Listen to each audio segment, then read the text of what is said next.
நாமக்கல்லில் பிற்படுத்தப்பட்டோர் நல விடுதி காப்பாளர் கூட்டம் நடைபெற்ற போது லஞ்ச ஒழிப்பு போலீசார் சோதனை செய்தனர்.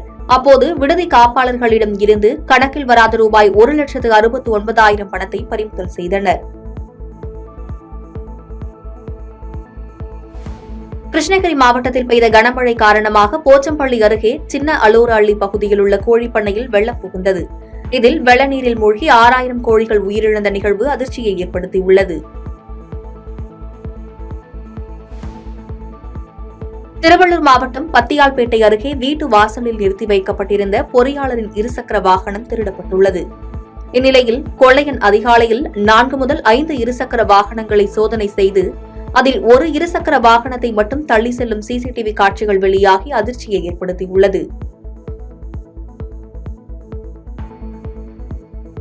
ராமநாதபுரம் மாவட்டம் பரமக்குடி ஆத்துப்பாளையம் அருகே உள்ள சாலையில் கடந்த 2 மாதங்களுக்கு முன்பு பதிக்கப்பட்ட குழாய்க்காக தோண்டப்பட்ட பள்ளம் சரியாக மூடப்படவில்லை. இந்நிலையில் தற்போது மழை பெய்ததில் சாலை மிகவும் சேதமடைந்து காணப்படுவதால் பொதுமக்கள் மற்றும் வாகன ஓட்டிகள் அவதியடைந்து வருகின்றனர். நீலகிரி மாவட்டம் குன்னூர் பிரதான சாலையில் செல்போன் பார்த்துக் கொண்டு நடந்து சென்ற இளம்பெண் மீது எதிரே வந்த இருசக்கர வாகனம் மோதியது. இதில் தூக்கி வீசப்பட்டு காயமடைந்த பெண்ணின் சிசிடிவி காட்சிகள் வெளியாகி அதிர்ச்சியை ஏற்படுத்தியுள்ளது.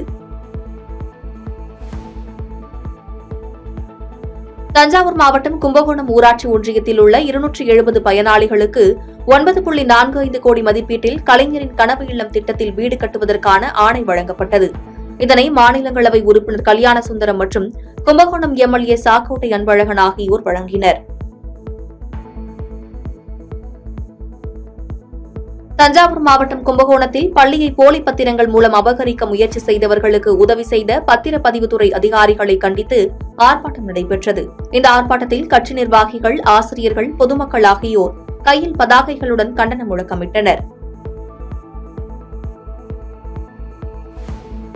புதுக்கோட்டை மாவட்டம் மேட்டுப்பட்டி பகுதியில் இயங்கி வரும் அரசு ஊராட்சி ஒன்றிய நடுநிலைப் பள்ளியில் வகுப்பறை மேற்கூரை இடிந்து விழுந்ததால் பள்ளிக்கு குழந்தைகளை அனுப்புவதற்கு பெற்றோர்கள் தயக்கமடைந்திருக்கின்றனர். பழைய கட்டிடத்தை இடித்துவிட்டு புதிய கட்டிடம் கட்டித்தர பெற்றோர்கள் கோரிக்கை வைத்துள்ளனர். புதுச்சேரி கடலூர் சாலையில் பெரிய கங்கனாங்குப்பம் பகுதி அருகே இயக்குநர் சேரன் காரில் செல்லும்போது பின்னால் வந்த தனியார் பேருந்து அதிக ஒலி தொடர்ந்து எழுப்பியுள்ளனர். இதனால் ஆத்திரமடைந்த சேரன் நடு சாலையிலேயே காரை நிறுத்திவிட்டு பின்னால் வந்த தனியார் பேருந்து ஓட்டுநரிடம் வாக்குவாதத்தில் ஈடுபட்டுள்ளார். இதனால் அப்பகுதியில் சிறிது நேரம் பரபரப்பு ஏற்பட்டது. கோவில்பட்டி அரசு தலைமை மருத்துவமனை நிர்வாகத்தையும் தமிழக அரசையும் கண்டித்து இஎஸ்ஐ மருத்துவமனை முன்பாக மாவீரன் பகத்சிங் தத்துவ கழகம் சார்பில் கண்டன ஆர்ப்பாட்டம் நடைபெற்றது. இக்கண்டன ஆர்ப்பாட்டத்தில் 50க்கும் மேற்பட்டோர் கலந்து கொண்டனர்.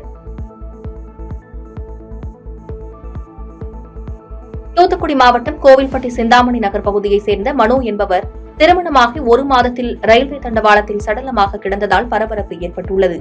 இது தொடர்பாக ரயில்வே போலீசார் வழக்கு பதிவு செய்து விசாரணை மேற்கொண்டு வருகின்றனர்.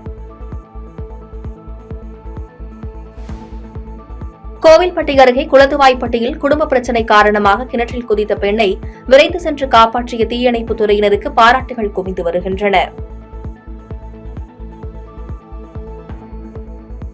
தமிழக மீனவர்கள் மீது தாக்குதல் நடத்தி கொலை செய்யும் இலங்கை கடற்படை மீது தமிழக காவல்துறை கொலை வழக்கு பதிவு செய்ய வேண்டும் என்றும், கொலை வழக்கு பதிவு செய்ய காவல்துறை தயங்குவது ஏன் எனவும் மே 17 இயக்க தலைவர் திருமுருகன் காந்தி கேள்வி எழுப்பியுள்ளார்.